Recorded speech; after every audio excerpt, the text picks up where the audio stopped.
In math, sometimes we are required to calculate the perimeter of various shapes, and these shapes could come in the form of regular geometrical figures, or other times they may be grouped together to form a composite figure. And then you might be asked to calculate the perimeter. Now, first thing to understand is we can calculate the perimeter very easily by just following the boundary of that geometrical shape, which means, so if you calculate all the if you add up all the lengths along that geometrical shape, you can really get the perimeter of various shapes. So let's look at these various examples that we have here.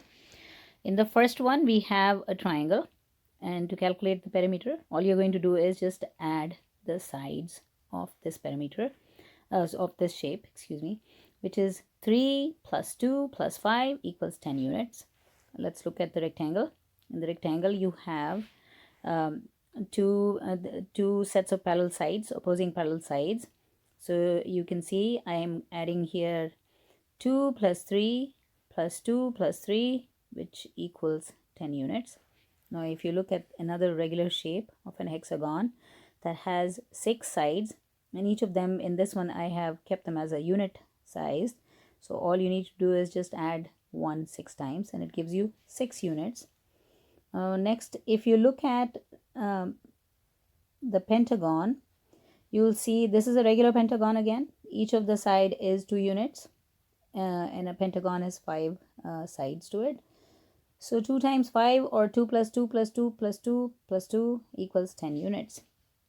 Now, the last in this kind of a shape where you have straight lines is actually made up of a composite, is actually a composite figure made up of a triangle and a square. Now you can see here the square has each side length equal 4 unit, and the triangle is not equilateral triangle. It is more like an isosceles triangle where you have two of the sides that are equal and one of them is 4.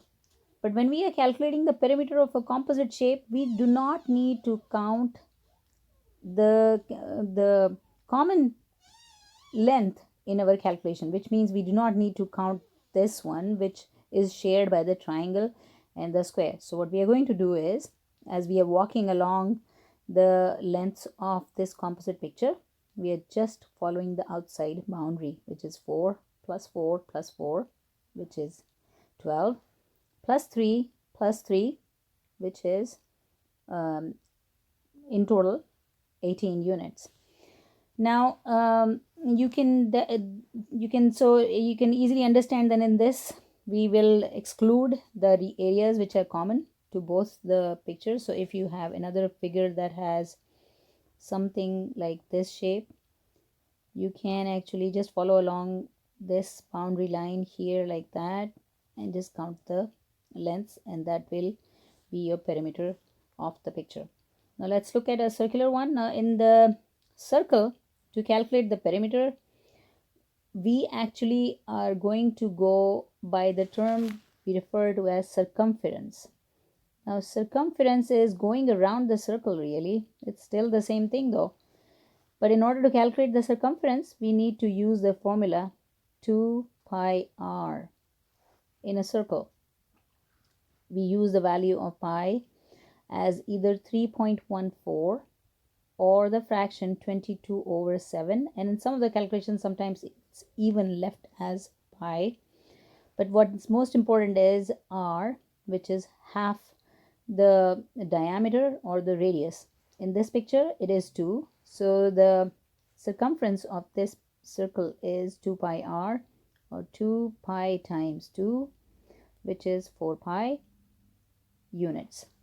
Now if you have to calculate the circumference of a semicircle, you will need to again use the radius. However, this time you're going to divide your 2 pi r by 2, which is equal to pi r. So the circumference this time will be half that much of the entire circle.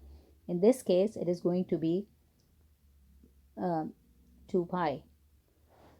So that sums up how we calculate the perimeter of various shapes. If you like this video, please go ahead, hit the like button, and also subscribe.